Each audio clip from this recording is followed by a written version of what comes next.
Hold up ito, huwag ka nang pumalag. Ako? Oo, dalawa lang naman tayo dito eh, bobo. Mamili ka, pera o buhay mo. Wala bang ibang choices yan? Ano to, exam, multiple choices? Ay, sakit sa paskalin. Yung buhay ko, binigay ko na sa asawa ko. Yung pera ko, kinuha na rin niya. Hold upper ka ba o nang-aasar? Wala ganun? Hindi ka binibigyan ng pera? Nang-aasar ka yata eh.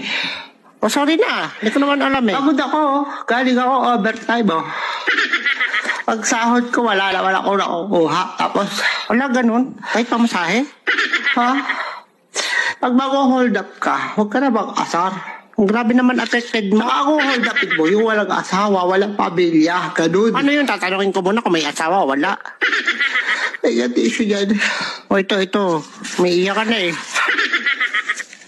Pag hold up lang, walang asaran. Hindi ko naman alam eh. Ang iinis ka eh. Sige, sa susunod tatanungin ko kasi. Nabubuli ka pa eh. Nag-hold up ka na, nabubuli ka pa.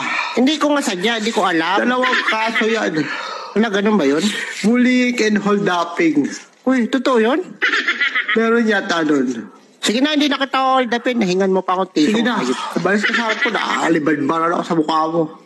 Ito na, paalis na. Hindi ko naman alam na under.